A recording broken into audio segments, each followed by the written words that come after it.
Blacktooth Claymation here. We're going to be showing you how to make a Racoon style Super Mario Bros. From Super Mario Brothers 3! Yeah, this should be a pretty cool one, huh? That was just my little gag for The Wizard. Remember that movie? You remember that? Yeah, anyways, got kind of like Tetris style shapes as always with these 8-bit pieces. Just pay attention to the individual shapes, like the plus symbol for his hand, and then all them other shapes that just kind of, I roll it out with the glass slider, and then I kind of just cut the shapes. So I had all these pre-cut, but I still had to trim them all up as I put them in. The colors I used was red, black, and beige, and I used polymer clay, so it's all either Sculpted or Primo is the clays I like to use the most. I'm not a big fan of Kato or any of those other clays. I've tried them. It's just for some reason Primo seems to be a really good clay. Like when it comes to using white, Primo is the best because the black light responds to the white on Primo clay, but if you use a black light with Sculpey white, it doesn't respond. So, I mean, that's one bad thing I can say about Sculpey. Otherwise, I like Sculpey's clay for the most part. So, enough about that. You were just use a razor blade, sewing needle, and an X-Acto knife. That's the tools I like to use. You can use whatever you want for tools, but those are the tools I use. And then the glass slider helps flatten it out, keep it nice and flat. Now, if you're taking a break in between, you can always put a piece of wax paper over it, so dust doesn't get on it. Say you want to get back to it in a week. Well, if you leave it uncovered, you're going to get a bunch of dust and hair on it and stuff probably. So just put a piece of wax paper over top of it. When you're making these pieces, make sure you do it on a non-stick surface too. You can make it on wax paper as well. I just use something non-stick because a lot of times you can try to use it. You can try to do it on a clipboard or something, and it'll stick to the clipboard. And once you're ready to take your piece up, it can ruin it. Better off to have it on a non-stick surface, so when you're ready to pull it up, it comes up nice and easy. Just working on that tail there. So you got all the little shapes.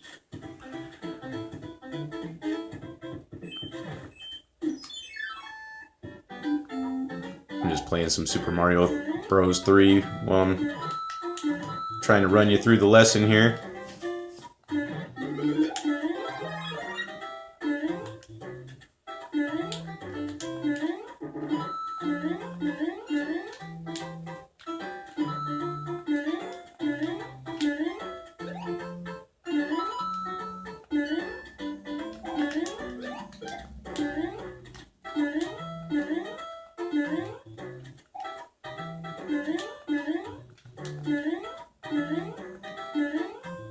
Oh, working on the mouth there. You just gotta get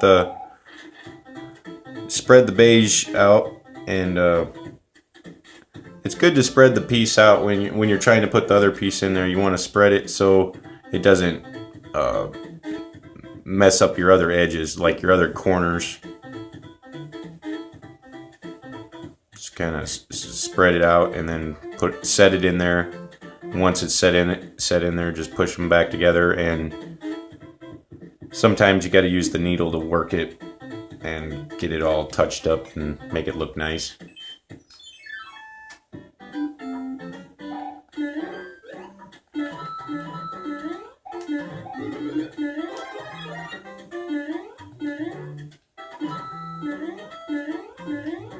This is going to be part of a shadow box set I've done.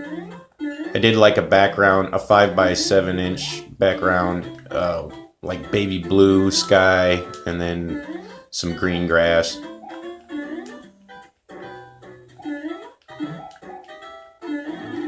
These pieces look pretty nice in shadow boxes. You can makes the piece bigger, you know. Like I used to just make them as kind of like magnets, but now you can just make them in bigger sets and makes for a bigger art piece. Nicer to display. The shadow box sets are pretty nice to display. I've made hundreds of magnets, but I got hundreds of magnets all over my fridge. But it just these shadow box sets look pretty cool.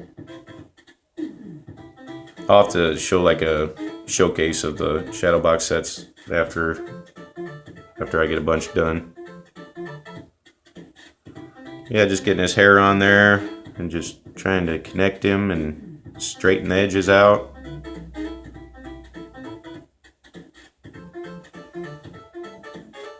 Just take your time, be patient, and it's not going to be perfect. It's not a race or anything. You just want to make a little quick Mario piece. See how they don't turn out perfect. Once in a while you got to add a piece here, you know, take a piece off here.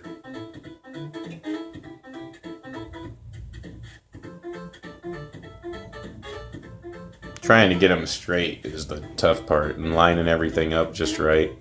Some of those pieces can be pretty tough. Like for instance, like drawing out his overalls, that was a little tough. You just got to draw it out. Like I roll out a piece flat, like that black, I roll that piece out, and then I use like a needle to draw my design, and then cut it out with an X-Acto knife and a razor, and boom, just put it in there.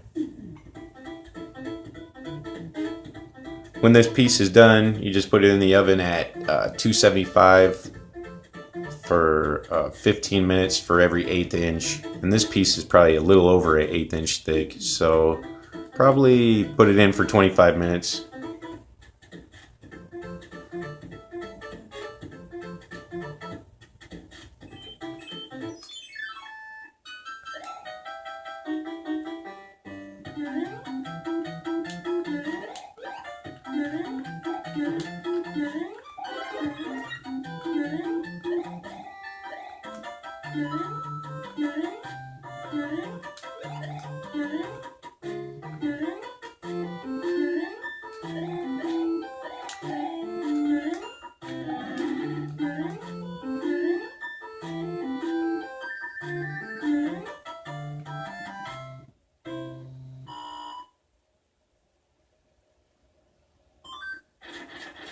Working what's got a little, the last two pieces of beige putting on there.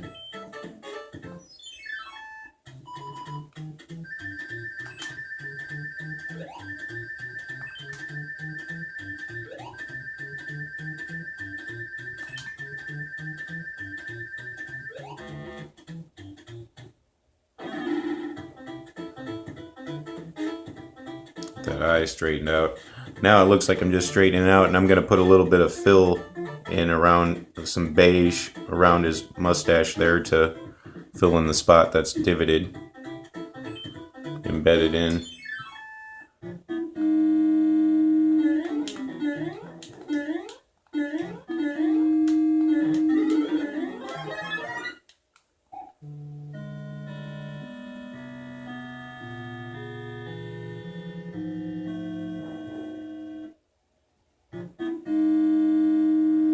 See how that X-Acto knife sharpens up those edges real nice.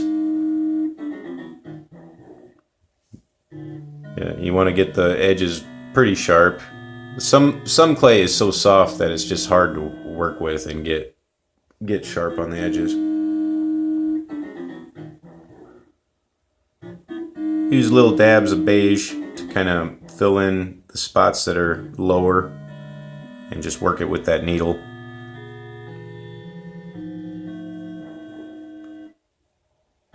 About got this piece done. Thanks for watching. Like and subscribe if you want to see more how-to videos on how to sculpt, and also carve vinyl records too.